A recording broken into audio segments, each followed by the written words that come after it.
When I was a kid, around 10 or 11 years old, my house was on the end of a low-traffic neighborhood road that ran up against a large forest. I would often run around, play games, and go for walks with my friends out there behind my house. Of all the forests and woodsy areas I've seen, this one seemed to be the most dense.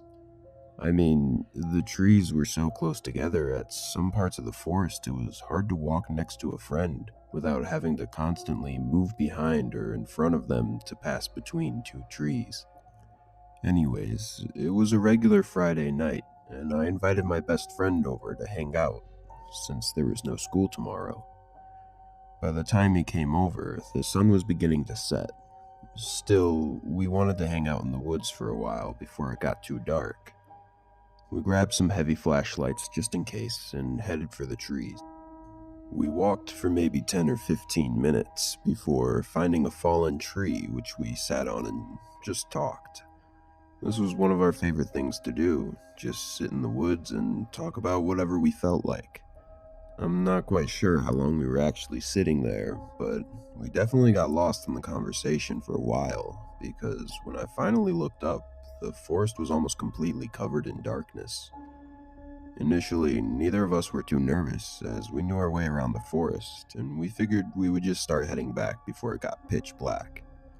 We turned our flashlights on and started walking. I will admit, though, I was definitely a little creeped out.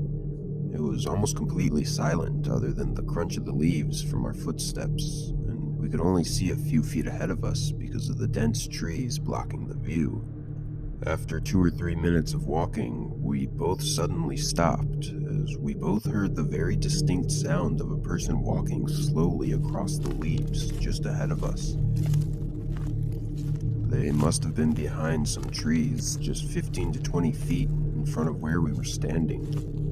I couldn't stop myself from wondering, why would anyone be going for a walk alone in the middle of the woods at this time of the night? I tried to stay calm, but just as we thought the person was beginning to get further away, the footsteps stopped. My friend and I both froze. We looked at each other in fear and confusion. It felt as though suddenly everything had become completely silent. As I stood there looking at my friend, I had a rush go through my body of a feeling that I was in immediate danger. Almost a split second later, I heard leaves crunch from just a few feet behind us. My instincts kicked in, and I took off running straight in the direction of my house. As I ran, my shoulders were constantly bumping into the trees, as it was hard to navigate through them with barely any light. I heard footsteps crunching the leaves behind me. I hoped it was my friend, but I was too scared to look back. After maybe 30 seconds of running, I heard the footsteps take a sharp turn to the right and drift off in the distance. This made me even more terrified that those footsteps were not my friend's, and made me wonder where my friend was and if he was in trouble.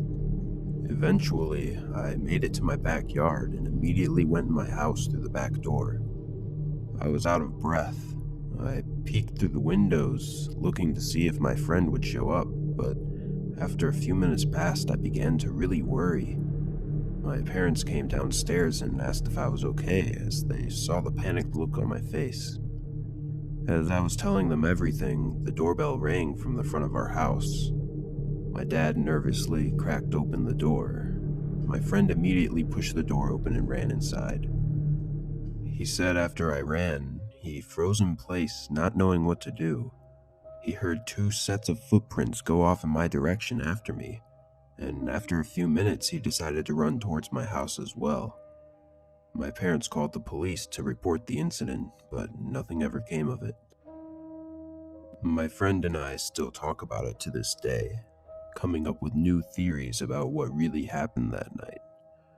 Part of me wishes that I had looked back to see who was chasing me, but I know in a forest like that, there was no way I would have gotten 5 steps before running straight into a tree. Anyways, that is still the most terrifying experience I've ever had, and ever since then, I always get uneasy when I'm around the forest at night.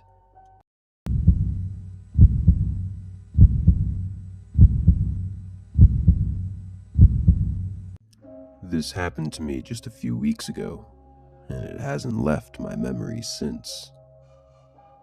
I'm 20 years old and just moved into a small apartment complex a few miles from my parents' house. I've never lived alone before, so this whole situation was pretty new to me. The complex was 3 stories tall and had 6 total apartments. The only one that was available was on the top floor, so that's the one I had to go with. Anyways, I finally got everything in and was able to relax for a little bit before bed. I think the time was around 10 p.m., but I still had to set up my bed and eat dinner. The only thing I really had to eat was ramen, so I started the stove and put a pot of water on top to boil. As I was waiting, I heard the floor in front of my apartment creak softly. I wasn't too sure at first if the complex just made noises or if someone was actually at my door. Either way, I figured I should just check in case someone was there. I opened the door slowly. "Hello?" I said softly, as there was an older man standing a few feet from my door with his back facing me. I assumed he lived in the neighboring apartment, as the door was directly in front of mine, which was where he was facing. A few seconds went by, and he turned softly and said, "Sorry," then began to walk down the stairs. I closed the door and checked on the pot of water. I started to feel a little bit uneasy, mostly because he didn't go into the neighboring room. There would be no reason for anyone to come up to the top floor unless you lived there. Anyways, I finished making the ramen and tried not to think about it too much. I was just excited to finally have my own place and live alone for once. This was a big accomplishment for me, and I didn't want to be creeped out for my first night. So I finished making my bed and turned all the lights off. I stayed up on my phone for a little bit before eventually dozing off. I want to say I fell asleep around 11 or 12, but I'm not too sure. However, I do remember reading the clock at 1:29 when I woke up after hearing something from the room below mine. It sounded like a soft shuffling of footsteps. I laid there waiting to hear anything else. It took maybe 5 minutes before I heard the creaking floor from outside my room again. I was beginning to panic a little bit, running through my mind over and over to try and remember if I had locked the door after opening it earlier that night. As I waited in silence, I heard the subtle clicking sound of the doorknob trying to turn. It was locked. I waited for anything further to happen, but after a few seconds I heard the neighbor's door open and then shut. Relieved, I got out of bed and quickly double-checked to make sure my front door was locked. Then I went back to bed. I figured it must have been the old man who had possibly just gotten confused as to which door was his. When morning came, a loud knock came at my front door. I was greeted by 2 police officers. They asked me if I had experienced anything unusual last night or if anything was missing. Apparently, a man had robbed 2 apartments last night, both having forgotten to lock their doors. I told the officers everything, and they thanked me and walked back downstairs. I'm not sure if they found the man or not, but nothing happened since. Just thinking about the whole situation makes me really uneasy, and I can't help but wonder what would have happened if I had forgotten to lock the door that night.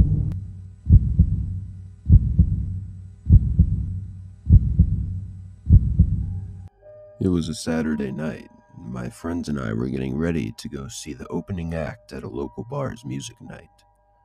We lost track of time and realized we needed to leave right away so we wouldn't miss it.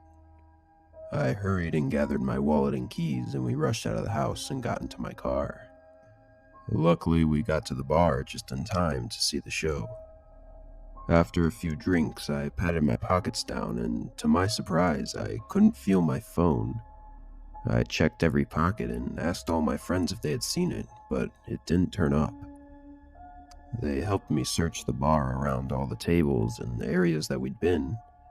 Eventually, we gave up and tried calling it on one of my friend's phones. After 2 rings, someone answered the phone. "Hello?" I said. They didn't speak, but we could hear them breathing on the other line. After a few seconds, I started to speak again, but they immediately hung up. I was frustrated that someone had stolen my phone, but I figured I'd take care of it tomorrow, as it was getting late and there was nothing I could really do about it right now. About an hour later, we left the bar and I dropped my friends off at their homes and started heading back to my house. During the drive, I was running through my memory of the last time I had my phone on me. As I was pulling into the driveway, I came to the conclusion that the last time I remember having my phone was on the bed while I was getting ready to leave. The more I thought about it, the more I started to get creeped out as I was getting out of my car. I went to the front door and unlocked it and walked inside cautiously. I slowly made my way over to the bedroom and turned on the lights. Sure enough, my phone was sitting right there on the bed where I thought I had left it. I searched the whole house to find any trace of someone having been there, but I couldn't find anything at all. That night I had trouble sleeping, as every little noise made me uneasy. I told my friends about it the next day, and they all agreed it was creepy. We also ended up agreeing that calling the cops probably wouldn't lead to anything, so we ended up leaving it at that. Nothing else ever happened in the following years, but it still keeps me up sometimes thinking about what really happened with my phone that night.